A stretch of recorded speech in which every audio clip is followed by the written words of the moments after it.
इस वीडियो में हम डिटेल में जानेंगे कि ट्रेंड लाइन को सही और इफेक्टिव तरीके से कैसे ड्रॉ करते हैं। साथ ही साथ हम यह भी जानेंगे कि ट्रेंड लाइन को इस्तेमाल करके हम कैसे हाई प्रोबेबिलिटी वाले ट्रेड्स को खोज सकते हैं और प्रॉफिट बना सकते हैं। सिंपल भाषा में समझाऊंगा, इसलिए वीडियो को पूरा देखिए और कोई भी चीज मिस मत करिए। चलिए शुरू करते हैं। सबसे पहला सवाल, ट्रेंड लाइन होता क्या है? ट्रेंड लाइन सिंपली एक लाइन होती है जिसे चार्ट्स में की लेवल्स को टच करके ड्रॉ किया जाता है। और हम इसे किस लिए ड्रॉ करते हैं? क्योंकि प्राइस जब भी ट्रेंड लाइन को टच करती है तो हमें हाई प्रोबेबिलिटी वाले ट्रेड सेटअप्स मिलते हैं। चलिए इसे एग्जाम्पल के साथ समझते हैं। ट्रेंडिंग मार्केट के दो फेज होते हैं, एक अपर ट्रेंड और दूसरा डाउन ट्रेंड। अपर ट्रेंड में प्राइस हायर हाई और हायर लो फार्म करके ऊपर की तरफ बढ़ती जाती है, और इसका जस्ट उल्टा डाउन ट्रेंड है जहां पर प्राइस लोअर लो और लोअर हाई बनाकर नीचे की ओर बढ़ती है। ये एक अपर ट्रेंड का चार्ट है। प्राइस लगातार हायर हाई बनाकर ऊपर की तरफ बढ़ती जा रही है। यहां पर हम ट्रेंड लाइन प्राइस के नीचे की लेवल्स को मिलाकर ड्रॉ करेंगे और ये ट्रेंड लाइन सपोर्ट के रूप में काम करेगी। और इसी तरह प्राइस के ऊपर बने लेवल्स को मिलाकर एक ट्रेंड लाइन ड्रॉ कर सकते हैं जो कि एक रेजिस्टेंस के रूप में काम करेगी। अब यह एक डाउन ट्रेंड का चार्ट है क्योंकि प्राइस लोअर लो बनाकर लगातार नीचे की ओर बढ़ रही है। यहां पर हम प्राइस के ऊपर इन लेवल्स को मिलाकर एक ट्रेंड लाइन ड्रॉ करेंगे जो कि सपोर्ट के रूप में काम करेगी। ज्यादातर बिगिनर ट्रेडर्स का एक बड़ा सवाल होता है कि ट्रेंड लाइन ड्रॉ करते समय हम कैंडल्स के वीक को टच करके ट्रेंड लाइन ड्रॉ करें या फिर कैंडल की बॉडी को टच करके ट्रेंड लाइन ड्रॉ करें। तो इसका जवाब बहुत सिंपल है। कैंडल की बॉडी या फिर कैंडल के वीक से ट्रेंड लाइन को फर्क नहीं पड़ता। सबसे ज्यादा इंपॉर्टेंट बात यह है कि ट्रेंड लाइन ड्रॉ करते समय जितने ज्यादा टच पॉइंट्स होंगे उतनी ही ज्यादा वैलिड और स्ट्रॉन्ग ट्रेंड लाइन कहलाएगी। ऐसे में कहीं वीक टच हो सकता है तो कहीं बॉडी टच हो सकती है या कहीं पर थोड़ा सा डिस्टेंस भी बच सकता है। ऐसा इसीलिए क्योंकि ट्रेंड लाइन सिर्फ एक लाइन नहीं है। ट्रेंड लाइन एक जोन या फिर एरिया की तरह काम करती है। कोई भी ट्रेंड लाइन ड्रॉ करते समय आपको यह ध्यान रखना होगा कि ट्रेंड लाइन कम से कम 3 की पॉइंट्स को परफेक्टली टच करती हो।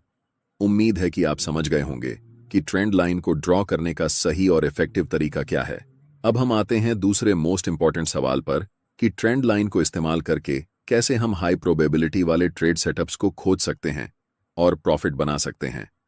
चलिए समझते हैं। ट्रेंड लाइन के साथ ट्रेड करने के दो मोस्ट इफेक्टिव तरीके होते हैं। पहला, कंटिन्यूअस पैटर्न के साथ ट्रेड करना। यहां आपको दिख रहा है कि प्राइस एक स्ट्रॉन्ग अप ट्रेंड में है, इसलिए इसके नीचे एक ट्रेंड लाइन ड्रॉ कर सकते हैं।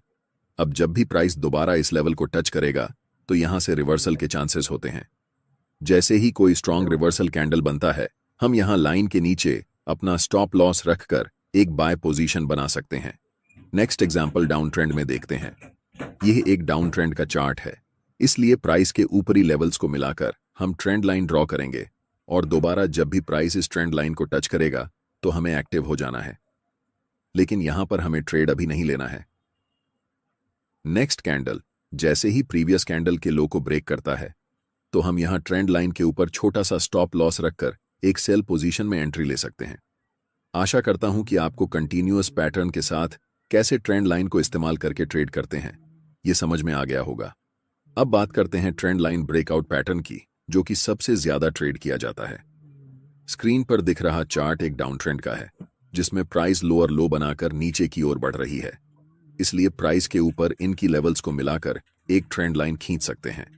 नेक्स्ट टाइम जैसे ही प्राइस इस ट्रेंड लाइन को तोड़कर कैंडल ट्रेंड लाइन के ऊपर क्लोज होती है तो हमें एक्टिव हो जाना है। अब यहां पर ट्रेड लेने के दो तरीके हैं। पहले, जैसे ही ब्रेकआउट कैंडल का हाई टूटता है तो आप ब्रेकआउट कैंडल के नीचे अपना स्टॉप लॉस रखकर एक लॉन्ग पोजीशन बना सकते हैं। और दूसरे तरीके में प्राइस ब्रेकआउट के बाद ट्रेंड लाइन को रिटेस्ट करने के लिए आती है, यानी जो ट्रेंड लाइन ब्रेकआउट के पहले रेजिस्टेंस का काम कर रही थी अब वह सपोर्ट की तरह काम करेगी। और जैसे ही ब्रेकआउट स्विंग को नेक्स्ट टाइम कैंडल क्रॉस करती है तो आप यहां लॉन्ग पोजीशन ले सकते हैं। चलिए आपको एक प्रो टिप देता हूं। अगर अपर ट्रेंड लाइन और लोअर ट्रेंड लाइन के बीच का डिस्टेंस बहुत कम है, इसका मतलब प्राइस बहुत ही टाइट रेंज में फंसी हुई है। ऐसी सिचुएशन में जब प्राइस ट्रेंड लाइन को ब्रेक करती है तो प्राइस में बहुत हाई पोटेंशियल होता है, जिस कारण प्राइस एक स्ट्रॉन्ग ट्रेंड के साथ मूव करने लगती है। अगर कहीं आपको ऐसी सिचुएशन दिखे तो आप इसे कभी भी मिस मत करना, क्योंकि इन ट्रेड्स में हमें बहुत लंबा टारगेट मिलता है।